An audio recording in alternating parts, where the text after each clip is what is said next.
Deputeti socialist Erion Braçe ka reaguar pas lajmeve se u turbua në Komisionin e Ekonomisë dhe Financave për shkak se nuk do të jetë në listën e sigurt të Partisë Socialiste për zgjedhjet e 11 majit. Përmes një reagimi në rrjetet sociale, Braçe thotë se nuk ka luftuar për karrige, por për njerëzit dhe në këtë rast konkretisht për bujqësinë. Unë i turbuar për listën. Shqetësimi im nuk ka qenë kurrë vetja. Unë karriera karrige ime, por ka qenë puna ime si shërbim ndaj njerëzve për vite me radhë. Fshati, bujqësia, populli i fshatit e bujqësisë, puna e tyre, prodhimi i tyre, ekonomia e tyre dhe ekonomia e vendit ku ajo është pjesë jetike. Ky është tërbimi im dhe arsyeja e tij mbi të gjitha kur më gënjejnë, shpreh socialisti.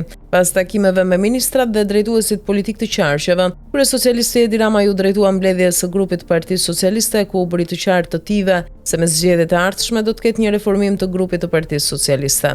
Asnjë deputet qoftë burr apo grua që ka fituar qoftë edhe një mandat në siglën e Partisë Socialiste nuk do të ketë vend në listën e sigurt të socialistëve. Pra i gjithë grupi i Partisë Socialiste do të hidhet në listën e hapur me qëllimin e vetëm për të maksimalizuar rezultatin sipas Ramës për të marrë rezultatin më historik. Listat e mbyllura do t'i lihen figurave të reja politike. E nëse ndonjë prej ligjvënësve të PS-s ka pak kënaqësi për këto ndryshime brenda radhëve të tyre, Rama u tha se nëse s'duan të garojnë në listë hapur, mund t'ja bëjnë me dije drejtuesve politik të qarqeve. E para, cili do prej jush që nuk pranon të jetë në listën e hapur, duhet t'ja bëjë me dije drejtuesit politik. Parimi themelor i listës së re do të jetë asnjë deputet në gjinin maskullore që ka marrë qoftë dhe një mandat nga PS nuk do të jetë në listën e mbyllur. E drejta e kujdo që për arsye të ndryshme nuk dëshiron të jetë në listë hapur ta thot më përpara, sepse parimisht luftën duhet ta bëjnë ata që kanë më shumë eksperiencë dhe që kanë marrë më shumë nga votuesit dhe nga Partia Socialiste. Në listë hapur do të ketë plotërinje të reja, u shpreh Rama.